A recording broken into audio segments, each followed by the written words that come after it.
Hi friends, ನಾನು ನಿಮ್ಮ ಶಿಲ್ಪ ಜಾನ್ಸಿ ಅಡುಗೆ ಮನೆಯಿಂದ. ನಾನಿವತ್ತು ಗುಂಟೂರು ಚಿಕನ್ ಮಾಡ್ತಾ ಇದ್ದೀನಿ. ಸಿಂಪಲ್ ಆಗಿ ಟೇಸ್ಟಿಯಾಗಿ ರುಚಿಯಾಗಿ ಗುಂಟೂರು ಚಿಕನ್ ಮಾಡ್ತಾ ಇದ್ದೀನಿ. ಅದನ್ನು ಹೇಗೆ ಮಾಡೋದು ಅಂತ ನೋಡೋಣ ಬನ್ನಿ ಫ್ರೆಂಡ್ಸ್. ನೋಡಿ ಫ್ರೆಂಡ್ಸ್, ನಾನು ಸ್ಟವ್ ಆನ್ ಮಾಡಿ ಬಾಣಲಿ ಬಿಸಿ ಇಟ್ಕೊಂಡಿದ್ದೀನಿ. ಈಗ ಬಾಣಲಿ ಬಿಸಿಯಾಗಿದ್ದ ತಕ್ಷಣ ಎಣ್ಣೆ ಹಾಕ್ಕೊಳ್ಳೋಣ. ನೋಡಿ ಫ್ರೆಂಡ್ಸ್, ನಾನು ಅರ್ಧ ಬಟ್ಲು ಎಣ್ಣೆ ತೊಗೊಂಡಿದ್ದೀನಿ. ಇವಾಗ ಪಾತ್ರೆ ಬಿಸಿಯಾಗಿದೆ, ಅದಕ್ಕೆ ಇವಾಗ ಎಣ್ಣೆ ಹಾಕ್ತಾ ಇದ್ದೀನಿ. ಎಣ್ಣೆ ಬಿಸಿ ಆದಮೇಲೆ ಮೀಡಿಯಮ್ ಸೈಜ್ದು 2 ಈರುಳ್ಳಿ ಹೆಚ್ಕೊಂಡಿದ್ದೀನಿ. ಇವಾಗ ನಾನು ಎಣ್ಣೆ ಬಿಸಿ ಆಗಿದ ತಕ್ಷಣ ಈರುಳ್ಳಿ ಹಾಕಿ ಫ್ರೈ ಮಾಡ್ಕೊತೀನಿ.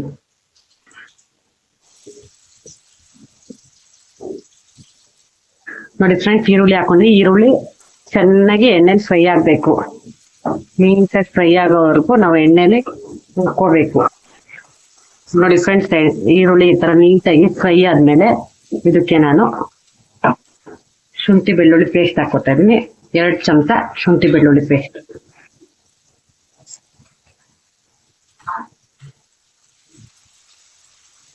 ಅದನ್ನು ಸಹ ಈರುಳ್ಳಿ ಜೊತೆ ನೀಟಾಗಿ ಫ್ರೈ ಮಾಡ್ಕೋಬೇಕು. ನಾನು 1 kg ಚಿಕನ್ ತಗೊಂಡೋಗಿದ್ದೀನಿ.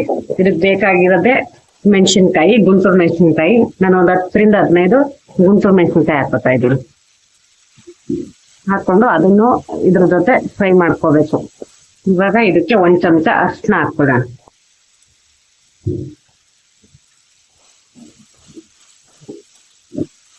ಇವಾಗ ಚೆನ್ನಾಗಿ ಅರಿಶಿನ, ಈರುಳ್ಳಿ, ಶುಂಠಿ ಬೆಳ್ಳುಳ್ಳಿ ಪೇಸ್ಟು, ಮೆಣಸಿನ್ಕಾಯಿ ನೀಟಾಗಿ ಫ್ರೈ ಆಗಬೇಕು ಎಣ್ಣೆಲಿ. ಇವಾಗ ಇದು ಫ್ರೈ ಆದ್ಮೇಲೆ ಇದಕ್ಕೆ ನಾವು ಚಿಕನ್ ಹಾಕೊಳ್ಳೋಣ. ನಾವು ಚಿಕನ್ನ ನೀಟಾಗಿ ತೊಳೆದು ಇಟ್ಕೊಂಡಿದ್ದೀನಿ, ನೀರೆಲ್ಲ ಸೋರ್ಕೊಂಡಿದೆ. ಇವಾಗ ಇದನ್ನು ನಾನು 1 kg ಚಿಕನ್ ತಗೊಂಡಿದ್ದೀನಿ. ಇವಾಗ ಇದನ್ನ ನೀಟಾಗಿ ಮಿಕ್ಸ್ ಮಾಡ್ಕೊಳ್ಳೋಣ. ಮಿಕ್ಸ್ ಮಾಡ್ಕೊಂಡ ತಕ್ಷಣ ಇದಕ್ಕೆ ಉಪ್ಪು ಹಾಕೊಳ್ಳೋಣ. ನೋಡಿ ಫ್ರೆಂಡ್ಸ್, ಸ್ವಲ್ಪ ಉಪ್ಪು ಹಾಕೊಳ್ಳೋಣ. ಉಪ್ಪು ಹಾಕೊಂಡು ಇದನ್ನ ಮಿಕ್ಸ್ ಮಾಡ್ಕೊಳ್ಳೋಣ. ಈ ತರ ಮಿಕ್ಸ್ ಮಾಡ್ಕೊಂಡು ಇದನ್ನ ಒಂದು 5 ನಿಮಿಷ ಬೇಯಿಸ್ಕೊಳ್ಳೋಣ ಮೀಡಿಯಂ ಫ್ಲೇಮಲ್ಲಿ. ನೋಡಿ ಫ್ರೆಂಡ್ಸ್, ಈ ತರ ಮಿಕ್ಸ್ ಮಾಡ್ಕೊಂಡು ಉಪ್ಪು ಹಾಕೊಂಡು ಒಂದು 5 ನಿಮಿಷ ಮೀಡಿಯಂ ಫ್ಲೇಮಲ್ಲಿ ಮುಚ್ಚಿಬಿಟ್ಟು ಬೇಯಿಸ್ಕೊಳ್ಳೋಣ. ನೋಡಿ ಫ್ರೆಂಡ್ಸ್, ನಾನು ಮುಚ್ಚಳ ಮುಚ್ಚಿ ಒಂದು 5 ನಿಮಿಷ ಬೇಯಿಸ್ಕೊಂಡಿದ್ದೀನಿ. ಅದು ಇವಾಗ ಚೆನ್ನಾಗಿ ನೀರು ಬಿಟ್ಕೊಂಡು ಬೆಂದ್ಕೊಂಡಿದೆ. ಇವಾಗ ಇದಕ್ಕೆ ನಾನು ಸ್ವಲ್ಪ ಪುದೀನ, ಸ್ವಲ್ಪ ಕೊತ್ತಂಬರಿ ಸೊಪ್ಪು ಹಾಕೊಳ್ತಾ ಇದ್ದೀನಿ. ಹಾಕೊಂಡು ಇದನ್ನ ಚೆನ್ನಾಗಿ ಮಿಕ್ಸ್ ಮಾಡ್ಕೊಳ್ಳೋಣ.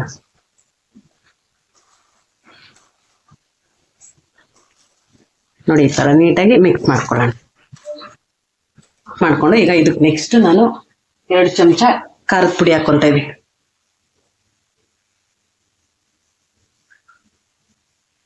ಇದು ನೋಡಿ ಫ್ರೆಂಡ್ಸ್, ನಾವು ನಮ್ಮ ಮನೇಲೆ ಮಾಡ್ಕೊಂಡಿರೋದು ಧನಿಯಾ ಪೌಡ್ರು. ನಾನು ಇದನ್ನ 2ರಿಂದ 3 ಚಮಚ ಧನಿಯಾ ಪೌಡರ್ ಹಾಕೋತಾ ಇದ್ದೀನಿ. ಇವಾಗ ಇದನ್ನ ಚೆನ್ನಾಗಿ ಮಿಕ್ಸ್ ಮಾಡ್ಕೊಳ್ಳೋಣ. ಮಿಕ್ಸ್ ಮಾಡ್ಕೊಂಡು ಇದಕ್ಕೆ ನಮ್ಗೆ ಎಷ್ಟು ಬೇಕಷ್ಟು ನೀರು ಹಾಕೊಳ್ಳೋಣ. ಇವಾಗ ಇದಕ್ಕೆ ನಾನು 1 ಗ್ಲಾಸ್ ನೀರು ಹಾಕ್ತಾ ಇದ್ದೀನಿ. ನೋಡಿ ಫ್ರೆಂಡ್ಸ್, ನಾನು ಇದರಲ್ಲಿ 1 ಗ್ಲಾಸ್ ನೀರನ್ನ ಹಾಕೋತಾ ಇದ್ದೀನಿ. ನೀರು ಹಾಕೊಂಡು ಮತ್ತೆ ಮಿಕ್ಸ್ ಮಾಡ್ಕೊಳ್ಳೋಣ. ಇದು ಗ್ರೇವಿ ತರ ಬರುತ್ತೆ ಫ್ರೆಂಡ್ಸ್. ಇದನ್ನ ಮುದ್ದೆಗೆ, ಚಪಾತಿಗೆ, ಅನ್ನಕ್ಕೆ ಎಲ್ಲ ತಿನ್ಬೋದು.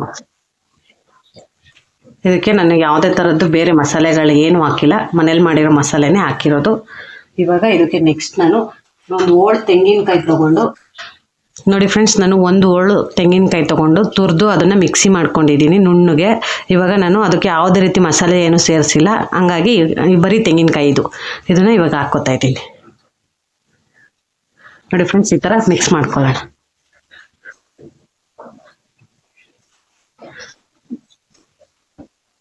ಇದಕ್ಕೆ ನಾನು ಯಾವುದೇ ಥರ ಬೇರೆ ಥರ ಮಸಾಲೆ ಹಾಕಿಲ್ಲ ಫ್ರೆಂಡ್ಸ್, ಸಿಂಪಲ್ ಆಗಿ ಮಾಡಿದ್ದೀನಿ ಗುಂಟೂರು ಚಿಕನ್.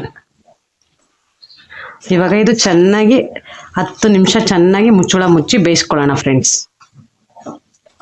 ನೋಡಿ ಫ್ರೆಂಡ್ಸ್, ಮೀಡಿಯಂ ಸೈಜ್ ಟೊಮೆಟೊ ಹಾಕೋತಾ ಇದ್ದೀನಿ. ನೀವು ಒಗ್ಗರಣೆಗೆ ಹಾಕಿದ ತಕ್ಷಣ ಬೇಕಾದರೂ ಹಾಕೋಬೋದು, ಇವಾಗಲೂ ಹಾಕೋಬೋದು ಫ್ರೆಂಡ್ಸ್. ಟೊಮೆಟೊನು ಸಹ ಹಾಕ್ಕೊಂಡು ಈ ಥರ ನೀಟಾಗಿ ಮಿಕ್ಸ್ ಮಾಡ್ಕೋಬೇಕು.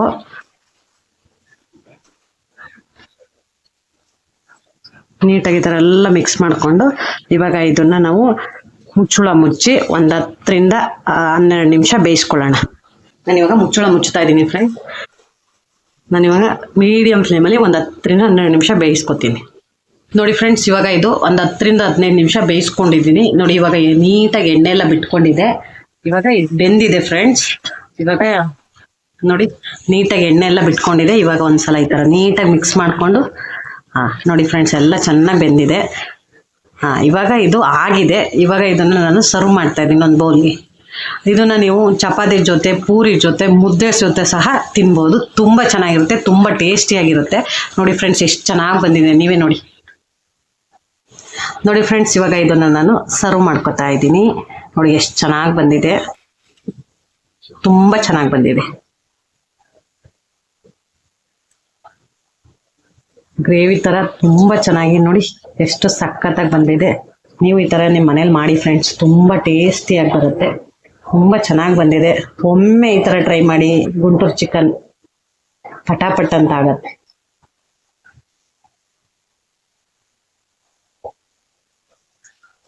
ನೋಡಿ ಫ್ರೆಂಡ್ಸ್ ಏನು ಸಖತ್ತಾಗಿ ಬಂದಿದೆ ಗುಂಟೂರು ಚಿಕನ್. ನೀವು ಒಂದ್ಸಲ ಹಿಂಗೆ ಮಾಡಿ ನಿಮ್ಮ ಮನೆಯಲ್ಲಿ, ತುಂಬ ಚೆನ್ನಾಗಿ ಬರುತ್ತೆ, ತುಂಬ ರುಚಿಯಾಗಿರುತ್ತೆ. ಸಿಂಪಲ್ ಆಗಿ ಎಷ್ಟು ಬೇಗ ಆಗೋಗುತ್ತೆ ಇದು.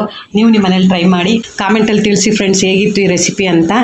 ಈ ವಿಡಿಯೋ ನಿಮ್ಗೆ ಇಷ್ಟ ಆದರೆ ಲೈಕ್ ಮಾಡಿ, ಕಾಮೆಂಟ್ ಮಾಡಿ, ಶೇರ್ ಮಾಡಿ. ನಮ್ಮ ಚಾನಲ್ಗೆ ಇನ್ನೂ ಸಬ್ಸ್ಕ್ರೈಬ್ ಆಗಿಲ್ಲ ಅಂದರೆ ಸಬ್ಸ್ಕ್ರೈಬ್ ಆಗಿ ಫ್ರೆಂಡ್ಸ್. Thank you friends.